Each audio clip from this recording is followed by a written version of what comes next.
बच्चों, हम बात कर रहे हैं वित्तीय विवरण सेकंड की, और आज भाग 15 जो कि इसका अंतिम वीडियो है, इस अध्याय का अंतिम वीडियो है, जिसमें हम अंकित प्रश्न संख्या 11 से 13 तक की बात करेंगे। तो आइए शुरू करते हैं आपकी पाठ्य पुस्तक का अंकित प्रश्न संख्या 11। निम्न शेष से 31 मार्च 2017 को कंट्रोल डिवाइस इंडिया का व्यापारिक तथा लाभ व हानि खाता तथा चिट्ठा तैयार कीजिए। आपको एक तलपट पूरा दिया हुआ है जिसमें drawings and capital, purchase and sales, salary and commission. तो अगर मदों की बात करें तो ड्राइंग और कैपिटल दोनों ही बैलेंस शीट में, कैपिटल में से ड्राइंग को घटाते हैं और दायित्व पक्ष में दिखाते हैं। परचेज एंड सेल्स इसको ट्रेडिंग अकाउंट में दिखाया जाएगा। इसके अलावा अगर मैं बात करूं तो सैलरी एंड कमीशन, सैलरी जो डेबिट में 25,470 रुपए दे रखे हैं वो लाभ हानि खाते के डेबिट में दिखाए जाएंगे, और जो 1575 रुपए कमीशन के रूप में क्रेडिट में दिए हुए हैं वो लाभ हानि खाते के क्रेडिट में आय के रूप में दिखाए जाएंगे। ढुलाई कैरेज ये ट्रेडिंग का आइटम है। Plant and machinery balance sheet में एसेट्स की तरफ दिखाया जाएगा। फर्नीचर बैलेंस शीट के एसेट्स में। आरंभिक स्टॉक ट्रेडिंग अकाउंट में दिखाया जाएगा डेबिट पक्ष में। इंश्योरेंस प्रीमियम पीएनएल अकाउंट में। इंटरेस्ट क्रेडिट में दे रखा है, इसका मतलब आपको रिसीव हुआ है, आपकी आय है, लाभ हानि खाते के क्रेडिट पक्ष में दिखाया जाएगा। बैंक अधिविकर्ष दायित्व है। किराया व कर खर्चा है पीएनएल के डेबिट में। वेजेस ट्रेडिंग अकाउंट में। और वापसियां यानी कि रिटर्न्स जो 2385 रुपए हैं वो सेल्स रिटर्न है, सेल्स में से कम होगी, और जो 1440 रुपए वो परचेज रिटर्न है, परचेज में से कम होगी। यहां केवल रिटर्न लिखा हुआ है, हमें कैसे पता चला कौन सी सेल्स रिटर्न है और कौन सी परचेज रिटर्न है? तो स्टूडेंट्स हमेशा ध्यान रखें, परचेज डेबिट में होता है और सेल्स क्रेडिट में होता है, क्योंकि परचेज खर्चा है और सेल्स आय है। इसी तरीके से रिटर्न इसकी अपोजिट होती है। अगर सेल्स क्रेडिट में है तो सेल्स रिटर्न डेबिट में होता है, और परचेज खुद डेबिट में है तो परचेज रिटर्न क्रेडिट में होता है। तो इसका मतलब जो 2385 रुपए हैं वो है सेल्स रिटर्न, और जो 1440 रुपए हैं वो है परचेज रिटर्न। कैरेज आउटवर्ड ये पीएनएल अकाउंट में दिखाया जाएगा। डेटर एंड क्रेडिटर ये बैलेंस शीट में दिखाया जाएगा। जर्नल एक्सपेंसेस ये पीएनएल अकाउंट में दिखाया जाएगा। ऑक्ट्रॉय ये ट्रेडिंग अकाउंट में दिखाया जाएगा। इन्वेस्टमेंट ये बैलेंस शीट के असेट्स में जाएगा। क्लोजिंग स्टॉक 20,000 रुपए जो आपको दिया हुआ है ये दो जगह जाएगा, क्योंकि ये समायोजनों में है। कहां कहां जाएगा? एक ट्रेडिंग अकाउंट के क्रेडिट में और एक साथ ही साथ बैलेंस शीट के असेट्स में। पूंजी पर ब्याज की दर 10%। पूंजी पर आपको ब्याज लगाना है और 10% ब्याज लगाना है। पूंजी पर ब्याज व्यापार के लिए खर्चा होता है, इसलिए इसे लाभ हानि खाते के डेबिट पक्ष में दिखाया जाएगा, और साथ ही साथ चिट्ठा बनाते समय पूंजी में जोड़ा जाएगा। आहरण पर ब्याज की दर 5%। आहरण पर जो ब्याज है वो 5% बताया गया है, तो जो 5% ब्याज है उसे एक तो लाभ हानि खाते के क्रेडिट पक्ष में लिखा जाएगा, और साथ ही साथ इसे पूंजी में आहरण में जोड़ते हुए पूंजी में से घटाया जाएगा या पूंजी में से घटाया जाएगा। बकाया मजदूरी 50 रुपए, इसे वेजेस में जोड़ा जाएगा ट्रेडिंग अकाउंट में, और साथ ही साथ बैलेंस शीट के दायित्व पक्ष में दिखाया जाएगा। बकाया वेतन 20 रुपए, इसे सैलरी में जोड़ा जाएगा और साथ ही साथ बैलेंस शीट के दायित्व पक्ष में दिखाया जाएगा, और वेतन खुद पीएनएल में आता ही है। प्लांट एंड मशीनरी पर 5% डेप्रिसिएशन लगाना है। डेप्रिसिएशन को पीएनएल के डेबिट में खर्चे के रूप में दिखाया जाएगा, और बैलेंस शीट में से प्लांट एंड मशीनरी में से लेस किया जाएगा। देनदारों पर 5% की दर से आयोजन बनाना है, तो यहां ना तो कोई बेड डेट्स दिया हुआ है और ना ही कोई प्रोविजन फॉर बेड डेट्स है, तो ये जो न्यू प्रोविजन है 5%, ये ऐसे के ऐसे तो आ जाएगा किसमें? देनदारों मतलब लाभ हानि खाते के डेबिट में, और साथ ही साथ देनदारों में से लेस हो जाएगा। चलिए तो शुरू करते हैं। सबसे पहले ट्रेडिंग की मदों को हम टिक कर चुके हैं, तो ट्रेडिंग अकाउंट ही बनाते हैं। सबसे पहले हम देखते हैं अपना ओपनिंग स्टॉक जो कि है 42,300। तो ओपनिंग स्टॉक को लिख दें 42,300। उसके बाद में हम बात करना चाहेंगे परचेज की। तो परचेज का जो अमाउंट है स्टूडेंट्स वो 45,000 है, और परचेज रिटर्न का जो अमाउंट है वो है 1440 रुपए।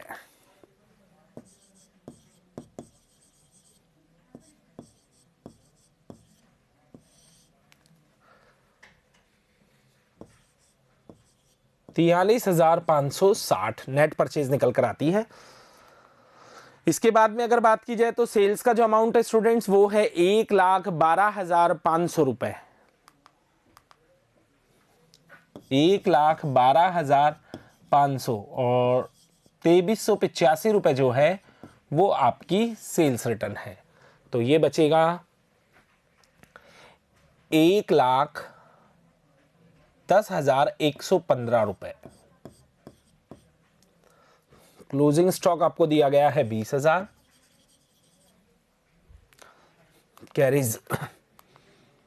कैरीज का अमाउंट 2700 रुपए। वेजेस की अगर बात की जाए तो वेजेस जो तलपट में दी गई है स्टूडेंट्स, वो दी गई है 11,215 रुपए और वेजेस 50 रुपए बाकी बताई है।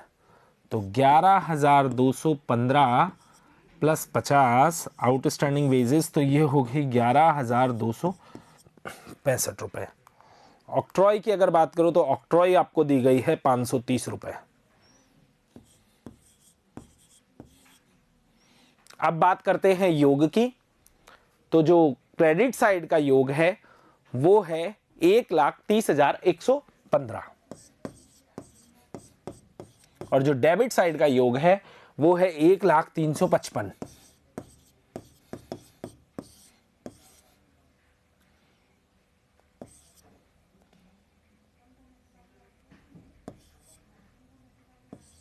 ₹29,760 ग्रॉस प्रॉफिट आता है स्टूडेंट्स, उसे यहां लिख दें और साथ ही साथ दोनों तरफ का योग लिख दें।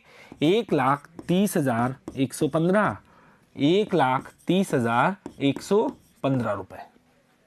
29,760 रुपए नेट प्रॉफिट के ग्रॉस प्रॉफिट की गणना करने के बाद इस ग्रॉस प्रॉफिट को लाभानी खाते के क्रेडिट पक्ष में ट्रांसफर करेंगे और बाकी मदों के लिए तलपट में देखना होगा। तो सबसे पहले हम अपने ग्रॉस प्रॉफिट 29,760 रुपए को क्रेडिट पक्ष में ट्रांसफर कर देते हैं और बाकी मदों के लिए हम बात करते हैं तलपट में कौन कौन सी मदें ऐसी हैं जो पीएनएल में दिखाई जाएंगी। तो आइए शुरू करते हैं। सबसे पहले सैलरी एंड कमीशन। सैलरी दो अमाउंट है, तो सैलरी को डेबिट में लाभानी खाते के और कमीशन जो हमें मिला है क्योंकि क्रेडिट में दिया हुआ है तो उसे लाभानी खाते के क्रेडिट में लिख देंगे।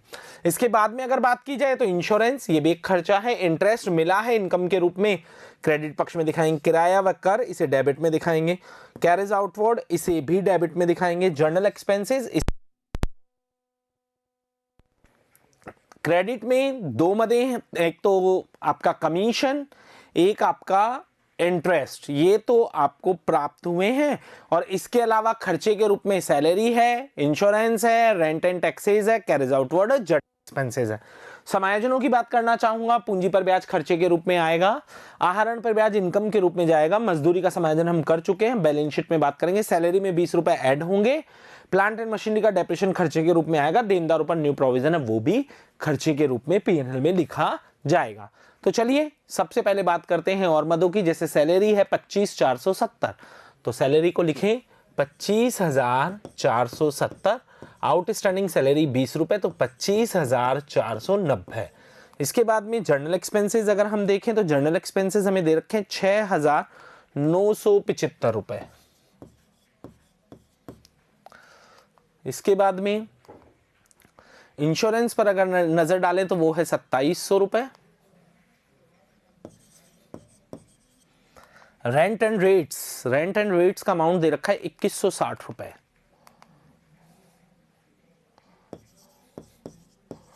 कैरेज आउटवर्ड का स्टूडेंट्स अगर आप अमाउंट देखेंगे तो आपको नजर आएगा 1,485 रुपए। 1,485 रुपए। इसके बाद में तलपट में इधर जो मदद रखी है वो लिख दीजिए। तो आपको अगर नजर आ रहा है तो सबसे पहले तो आपको नजर आ रहा होगा 7,425 रुपए का ब्याज और साथ ही साथ कमीशन। 7,425 रुपए का ब्याज यहां लिखा हुआ नहीं है, डिस्काउंट गलत लिखा है, इसको इंटरेस्ट ही कर दीजिए, इंटरेस्ट ऑन ड्राइंग अलग है।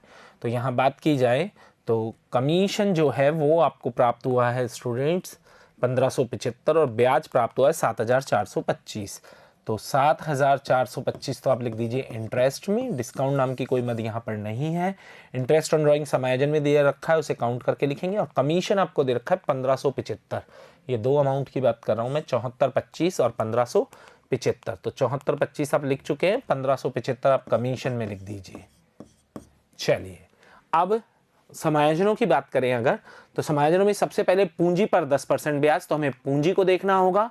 पूंजी स्टूडेंट्स हमें नजर आ रही है 67,500। 67,500 का 10% सिंपली आपको समझ में आता है, वो है 6,750 रुपए। तो आप सबसे पहले खर्चे के रूप में इंटरेस्ट ऑन कैपिटल लिख दीजिए 6,750 रुपए। अगले समायोजन की बात करूं तो अब बात करी जा रही है आहरण पर ब्याज, और आहरण का अमाउंट दे रखा है 19,530 रुपए, और जब आप इसका 5% कैलकुलेट करेंगे तो ये आएगा 976.5, जिसे आप कहेंगे 977 रुपए। तो ये आपकी इनकम है स्टूडेंट्स, क्योंकि ये स्वामी से लिया जाता है, तो यहां लिख दें 977 रुपए। इसके बाद में अगले समायोजन की बात की जाए तो बकाया मजदूरी का समायोजन, बकाया वेतन का समायोजन हम कर चुके।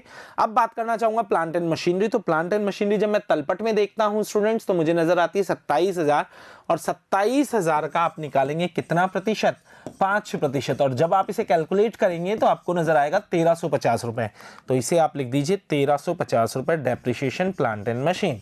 इसके बाद में अगर बात करूं तो लास्ट समायोजन जो है वो देनदारों पर 5% की दर से प्रावधान करना है, और आपको अपने देनदार नजर आते हैं 36,000 रुपए। 36,000 का 5% डूबने की संभावना है, जो कि आता है 1800। वैसे प्रोविजन को दिखाने का तरीका अब तक के प्रश्नों में हमने किया है, bad debts add new provision less old provision, लेकिन इस सवाल के तलपट में ना तो बेड डेट्स दे रखे हैं, ना ही आपको ओल्ड प्रोविजन दे रखा है, तो आप केवल न्यू प्रोविजन को ही खर्चे के रूप में लिख देंगे 1800 रुपए, और साथ ही साथ बैलेंस शीट में से लेस करेंगे।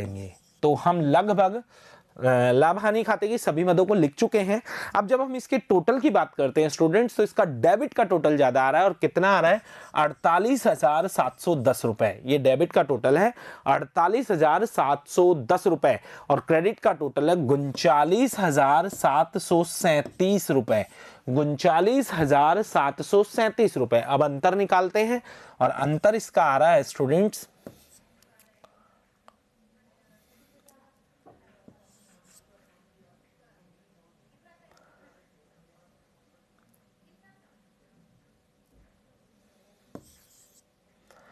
8,973 रुपए की शुद्ध हानि आती है।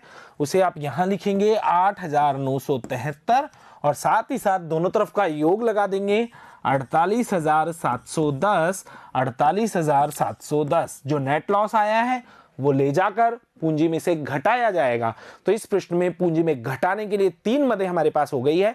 एक ड्राइंग जो कि तलपट में दे रखी है, एक इंटरेस्ट ऑन ड्राइंग जो आपने कैलकुलेट किया है 977 रुपए, और एक नेट लॉस, और जोड़ने के लिए एक ही मद है इंटरेस्ट ऑन कैपिटल 6750 रुपए।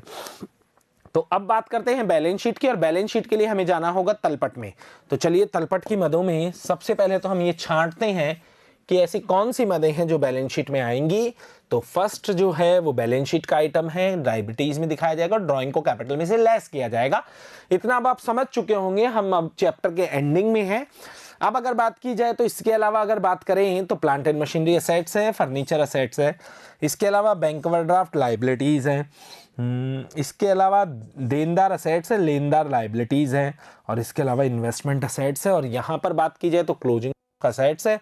पूंजी पर ब्याज को पूंजी में जोड़ेंगे, आहरण पर ब्याज को पूंजी में से घटाएंगे, बकाया मजदूरी को दायित्व पक्ष की ओर लिखेंगे, बकाया वेतन को भी दायित्व पक्ष की ओर लिखेंगे, प्लांट एंड मशीनरी का डेप्रिसिएशन प्लांट एंड मशीनरी में से लेस करेंगे, और देनदारों पर जो न्यू प्रोविजन बनाया गया है वो देनदारों में से लेस करेंगे। तो चलिए बनाते हैं बैलेंस शीट। बैलेंस शीट की अगर बात करें तो सबसे पहले हम अगर देखें तो यहां पर डेटर 36,000 और पीबीडी आपने बनाया है 1800, तो ये आ जाएगा 34,200। क्लोजिंग स्टॉक जैसा कि आपको मालूम है 20,000। प्लांट एंड मशीनरी 27,000 की है, जिस पर आपने 1350 रुपए का डेप्रिसिएशन लगाया है, तो ये बचेगा 25,650 रुपए। इसके अलावा अगर बात की जाए तो फर्नीचर और इन्वेस्टमेंट जो कि आपको तलपट से लेने होंगे, फर्नीचर का अमाउंट 6,750 और इसका 41,400।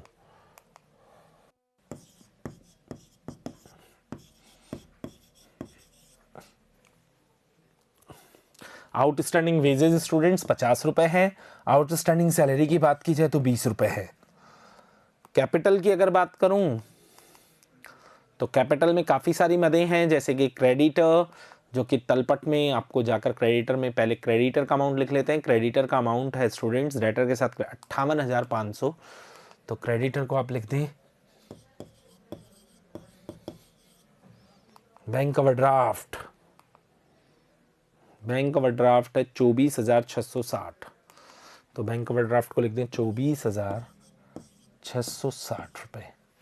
अब बात करते हैं कैपिटल की, तो कैपिटल में 67,000, आपको दे रखी है 500 और 6750 आपने इंटरेस्ट ऑन कैपिटल काउंट किया है। जब इसके योग की बात की जाए तो इसका योग आता है 74,250। अब बात करते हैं इसके घटाने की मदों की, तो ड्राइंग जो कि आपको दे रखे हैं 19,530 रुपए, नेट लॉस 8,973 रुपए और इंटरेस्ट ऑन ड्राइंग 977 रुपए। इन तीनों का योग करके आपको उसे 74,250 में से लेस कर देना है और नेट कैपिटल निकालनी है, जो कि आएगी 44,770 रुपए। और अब बात करते हैं बैलेंस शीट के दोनों तरफ के योग की, जो कि है 1,28,000, 1,28,000। प्रश्न संख्या 11 हमने पूरा कर लिया है। अब बात करते हैं अंकित प्रश्न संख्या 12 की। कपिल ट्रेडर्स के तलपट में 31 मार्च 2017 को निम्न शेष दिए गए हैं, जिसमें विविध देनदार हैं 30,500 के, डूबत ऋण है 500 के और डूबत ऋण के लिए प्रावधान 2,000 रुपए। ये मदें आपको स्टूडेंट्स काय में दी गई हैं, तलपट में दी गई हैं। फर्म के साझेदार इससे सहमत हैं कि फर्म की पुस्तकों में निम्न समायोजन का अभिलेखन करें। अन्य डूबत ऋण 300 रुपए, तलपट में भी डूबत ऋण दिए गए हैं और तलपट के नीचे भी डूबत ऋण दिए गए हैं। दोनों डूबत ऋणों में क्या फर्क है? जो तलपट वाले डूबत ऋण हैं वो देनदारों में से लेस हो चुके हैं, उन्हें लेस करने की आवश्यकता नहीं है। लेकिन जो बिड डेट्स तलपट के नीचे दिए जाते हैं, इसका मतलब अभी उनका लेखा नहीं हुआ है, इसका मतलब वो देनदारों में शामिल है। पहली बात, ऋण के लिए 10% का प्रावधान करें। उपरोक्त समायोजन के लिए डूबत ऋण खाता बनाना है, डूबत ऋण प्रावधान खाता बनाना है, देनदार खाता बनाना है, लाभ हानि खाता बनाना है और साथ ही साथ तुलन पत्र में इनको दर्शाना है। तो अगर स्टूडेंट्स बात यहां पर की जाए तो मैं आपको बता दूं कि ऐसे सवालों को समझने के लिए आपको पहले तो प्रोविजन फॉर बेड डेट्स का मतलब पता होना चाहिए और उसके संबंध में की जाने वाली जर्नल प्रविष्टियों के बारे में जानकारी होनी चाहिए, जिसके बारे में हमने डीपली जब इस चैप्टर के समायोजन चालू किए थे और उसमें संदिग्ध ऋण आयोजन आया था तो उसके एंट्री सिस्टम को समझाया था। लेकिन यहां पर क्वेश्चन का पैटर्न अब थोड़ा सा अलग है। अब तक आपने अंकित प्रश्न संख्या 1 से 11 में देखा कि आपको एक तलपट दिया गया है और आपको फाइनल अकाउंट्स विथ एडजस्टमेंट बनाने हैं, लेकिन ये पूरा जो क्वेश्चन है वो एडजस्टमेंट का नहीं है, केवल प्रोविजन फॉर बेड डेट से रिलेटेड जो एंट्रीज होती है वो उसकी अगर आपको नॉलेज है तो आप इसके द्वारा पूछे गए खातों को बना पाएंगे। तो मैं एक बार उन एंट्रीज को पहले रिपीट करना चाहूंगा। स्टूडेंट्स, जब पैसा डूबता है तो एंट्री की जाती है bad debts account debit to debtor. पहली प्रविष्टि को हमेशा ध्यान रखें, इसके जब भी कोई देनदार पैसा देने से मना करता है या राशि डूब जाती है तो उसकी जर्नल प्रविष्टि की जाती है bad debts account debit to debtors. Bad debts को इसलिए डेबिट किया जाता है क्योंकि वो एक हानि है और डेटर को इसलिए क्रेडिट किया जाता है क्योंकि इससे देनदारों की राशि में क्या हो रही है, कमी हो रही है। दूसरी बात, जब सवाल में प्रोविजन फॉर बेड डेट्स का बैलेंस दिया जाए तो इसका मतलब आपने बेड डेट्स के लिए आयोजन कर रखा है, आपने बेड डेट्स के लिए कोष बना रखा है।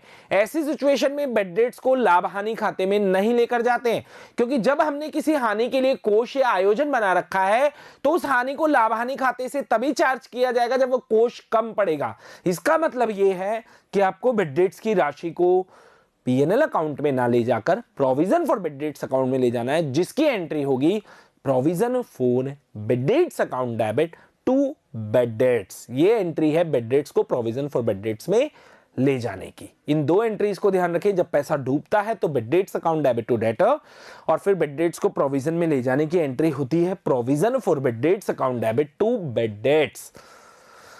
चलिए शुरू करते हैं। इसने कौन कौन से खाते पूछे हैं। सबसे पहले इसने बेड डेट्स खाता पूछा है, तो बेड डेट्स को समझने के लिए मैं आपको बता दूं, आपके डूबत ऋण 500 रुपए जो कि देनदारों में से कम हो चुके हैं, लेकिन इसकी जर्नल एंट्री जब डूबा होगा तो क्या की होगी, bad debts account debit to debtor.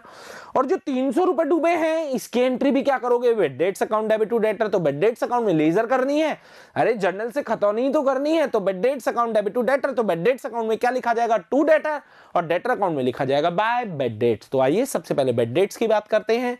यहां पर बेड डेट्स अकाउंट बिल्कुल हमने फॉर्मेट बनाया हुआ है टू डेटर, जिसका अमाउंट होगा स्टूडेंट्स 800 रुपए। और ये 800 कैसे आएंगे, 500 रुपए तलपट वाले और 300 रुपए कौन से? Further bad debts. अब आप कहेंगे कि सर अभी तो आपने कहा कि तलपट वाले बेड डेट्स का लेखा, बिल्कुल लेखा हो चुका है, लेकिन लेखे से खतौनी तो करते समय तो उस एंट्री को ध्यान रखना पड़ेगा।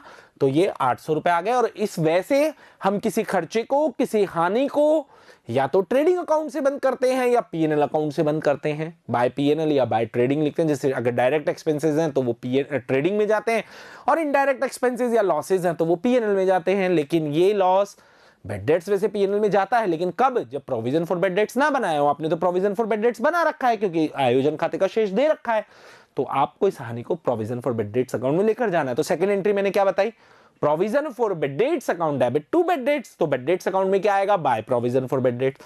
तो यहां 800 रुपए लिख दीजिए, और खाते का दोनों तरफ से टोटल लगा दीजिए 800 और 800। इसके बाद में अगर बात करूं स्टूडेंट्स, तो अब बात करते हैं provision for bad debts account.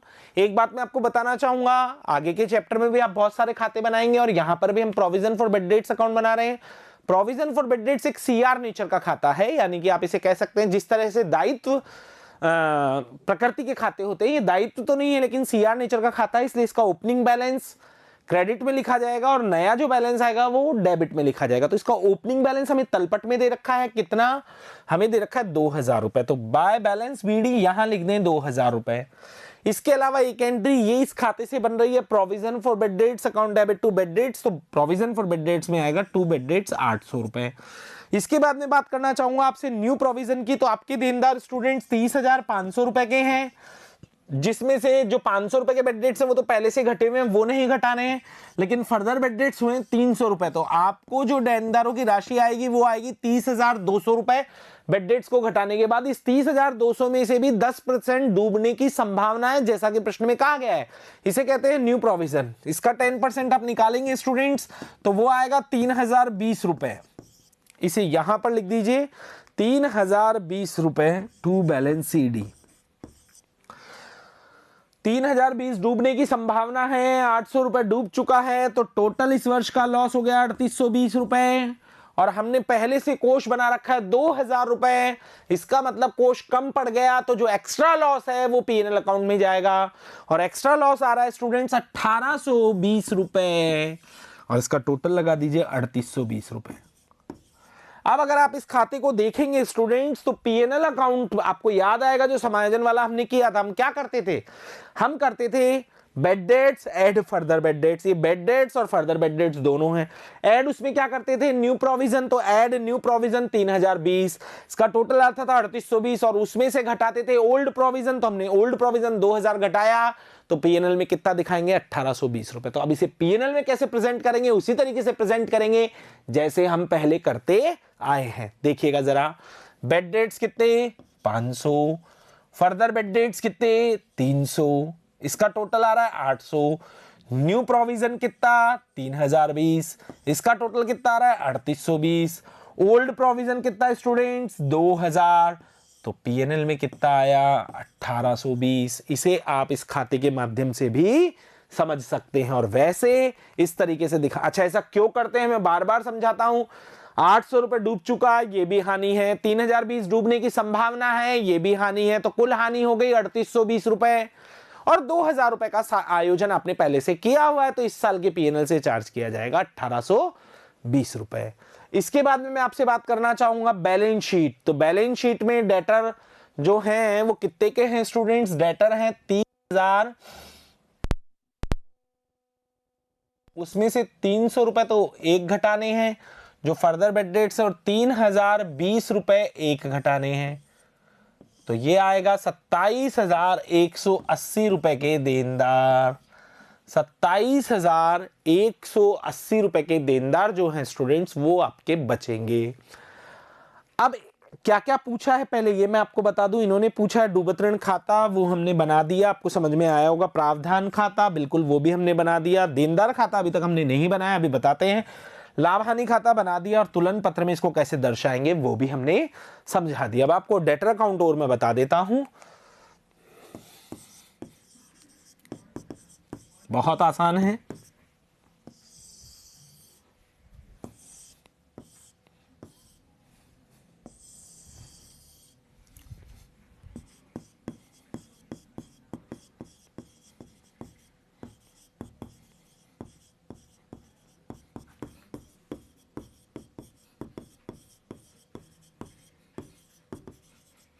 सबसे पहले डेटर एक असेट्स की मद है, इसलिए इसका बैलेंस इधर आएगा। टू बैलेंस बीडी, हमें सवाल में जो देनदार दे रखे हैं वो दे रखे हैं 30,500 के, और फिर आपने पैसा डूबने की एंट्री की है bad debts account debit to debtor, तो ये लिखे जाएंगे बाय बेड डेट्स, और ये लिखा जाएगा 300 रुपए, और बाकी बचे हुए देनदार लिख दिए जाएंगे बाय बैलेंस सीडी, तो कितने बचेंगे 30,200। ये आपका देनदार खाता है। आपकी बैलेंस शीट में आप कहेंगे कि सर बैलेंस शीट में तो देनदार 27,180 है, वो तो प्रोविजन फॉर बेड डेट्स हैं, ये अभी तक डूबे नहीं है, डूबने की संभावना है, तो इन्हें हम डेटर अकाउंट में से अभी लेस नहीं करेंगे, डूबेंगे तो वो अपने आप ही एंट्री अगले साल हो जाएगी स्टूडेंट्स। तो ये इस तरीके से आपको ये अकाउंट्स बनाने हैं। आगे के प्रश्न भी कुछ इसी तरीके का है, आइए उसकी बात करते हैं।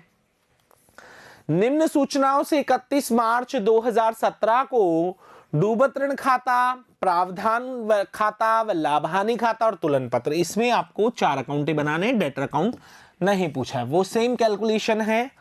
देनदार आपको दे रखे हैं 80,000 रुपए के, डूबत ऋण दे रखा है 2,000 रुपए का, डूबत ऋण के लिए प्रावधान दे रखा है 5,000 रुपए का, और समायोजन है डूबत ऋण 500 और देनदारों पर 3% की दर से आयोजन करना है। इस बेड डेट्स और इस बेड डेट्स में यही अंतर है कि जो 2,000 के बेड डेट्स हैं वो 80,000 के देनदारों में से घटे हुए हैं, जबकि जो 500 रुपए के बेड डेट्स हैं वो घटे हुए नहीं है। अब अगर बात करें तो सबसे पहले बेड डेट्स अकाउंट की बात करूं तो एंट्री हो जाएगी 2,000 के लिए, पहले से हमने कर रखी है bad debts account debit to debtor, और 500 रुपए के जो फर्दर बेड डेट्स है उसकी एंट्री भी होगी bad debts account debit to debtor. तो जब बेड डेट्स अकाउंट बनाएंगे तो उसमें लिखेंगे टू डेटर 2,500 रुपए। तो चलिए बेड डेट्स अकाउंट में टू डेटर 2,500 रुपए, आप चाहें तो इसे अलग अलग भी लिख सकते हैं, टू डेटर 2,000, टू डेटर 500 रुपए, क्योंकि उनकी डेट्स तो अलग अलग ही है एंट्री की। इस हानि को पूरा प्रोविजन में लेकर जाएंगे तो इसकी एंट्री होगी provision for bad debts account debit to bad debts, तो यहां भी लिख दीजिए 2,500 रुपए और दोनों तरफ से टोटल लगा दीजिए 2,500।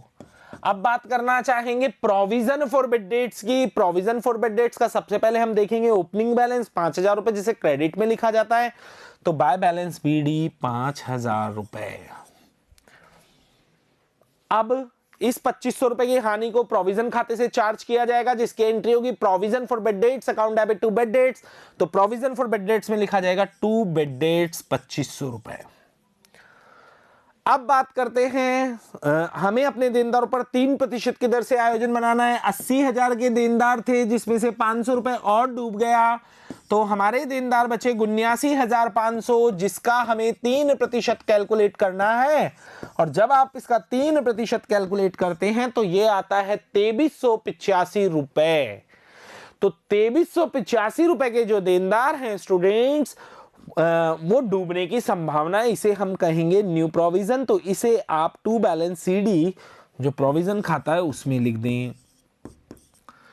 2,500 रुपए डूब चुके हैं और 2,385 डूबने की संभावना है। इसका मतलब इस साल का जो लॉस है वो टोटल है 4,885 रुपए, जबकि पहले से जो आयोजन बनाया गया है वो आयोजन बनाया गया है 5,000 रुपए। इसका मतलब पिछले सवाल में तो हमें हुई थी हानि, क्यों?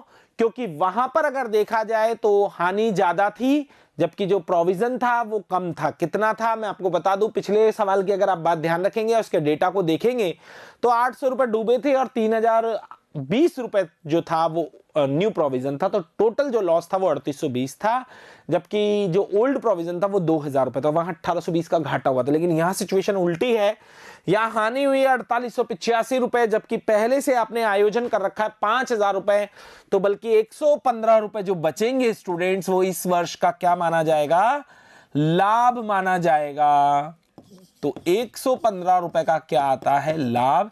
तो इधर ही कम पड़ रहा है, पिछले क्वेश्चन में आपने जो पीएनएल लिखा था वो इधर कम पड़ रहा था, लेकिन इसमें इधर कम पड़ रहा है, तो यहां लिखेंगे आप 115 रुपए और दोनों तरफ का टोटल लगा देंगे 5,000 और 5,000। अब अगर बात की जाए तो इस बार पीएनएल में उल्टी सिचुएशन होगी दिखाने की। पहली बात तो पीएनएल के डेबिट में नहीं दिखाएंगे, पीएनएल के क्रेडिट में दिखाएंगे, क्योंकि यहां लाभ हुआ है। दिखाने का तरीका अब तक पीएनएल के डेबिट में जब आप दिखाते थे तो आप लिखते थे to bad debts add new provision less old provision, लेकिन यहाँ तो ओल्ड प्रोविजन ज्यादा है, तो सबसे टॉप पर क्रेडिट में लिखेंगे ओल्ड प्रोविजन और उसमें से घटाएंगे बेड डेट्स को और न्यू प्रोविजन को। आइए तो पीएनएल में देखिए किस तरीके से दिखाएंगे। ओल्ड प्रोविजन 5000, इसमें से लेस करेंगे 2500। 2500 कैसे स्टूडेंट्स, 2000 तलपट वाले और 500 जो फर्दर हुए हैं वो। चाहे तो आप डिटेल लिख दें 2000 प्लस 500 और साथ ही साथ न्यू प्रोविजन घटाएं। न्यू प्रोविजन कितना है, न्यू प्रोविजन आया 2385 रुपए और जब आप इसे लेस करते हैं तो बैलेंस आ जाएगा 115 रुपए। अब बात करते हैं डेटर। डेटर जो है स्टूडेंट्स वो दिए गए हैं 80,000, 500 के बेड डेट्स हैं और न्यू पीबीडी है 2385। इसे भी आप क्या कर दें, लेस कर दें और जब आप लेस करेंगे तो ये आएगा 77,115 रुपए के देनदार।